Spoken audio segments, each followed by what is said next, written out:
इसमें बोला there is a hole in the bottom of a tank having water, a total pressure at the bottom is 3 atm, then the velocity of water flowing from the hole. एक container ले रखा है,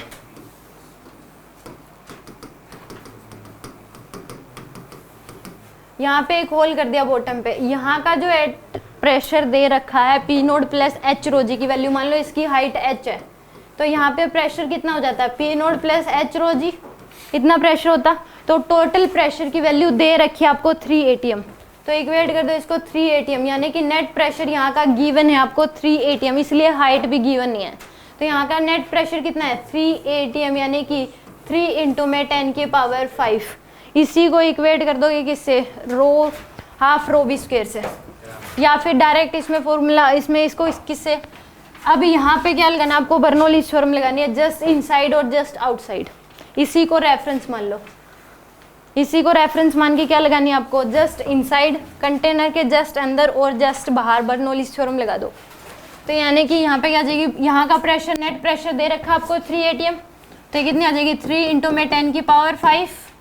plus kinetic energy 0 हो जाएगी, क्योंकि wide container है तो पानी की उस केस में बहुत ही वेलोसिटी हमें दिखाई नहीं देगी, तो 0 लेके चलते हैं। पोटेंशियल एनर्जी भी क्या हो जाएगी 0,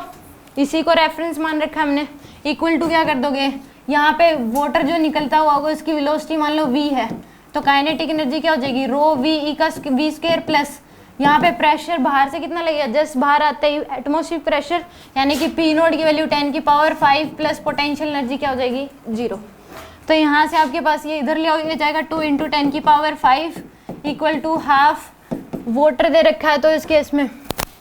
10 की पावर 3 इंटू में वी स्क्वायर,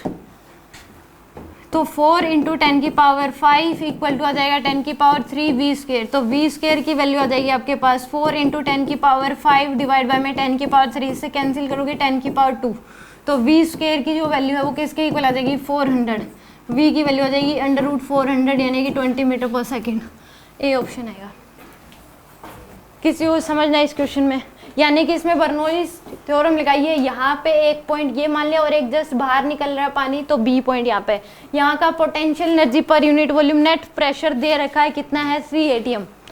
तो यहाँ पे 3 atm ये हो जाएगी pressure energy plus kinetic energy 0, potential energy इसी को रेफरेंस मान रखा है 0, जस्ट बाहर निकलेगा तो प्रेशर एनर्जी कितनी हो जाएगी P नोट के इक्वल एटमॉस्फेरिक प्रेशर 1 atm ही होता है, तो ये हो जाएगी 10 की पावर 5 प्लस काइनेटिक एनर्जी कितनी हो जाएगी हाफ रो वी स्क्वायर, इसी को रेफरेंस मान रखा है, तो पोटेंशियल एनर्जी क्या हो जाएगी 0, तो वेलोसिटी आ जाएगी कितनी वेलोसिटी से बाहर निकलेगा √400। किसी को कोई डाउट?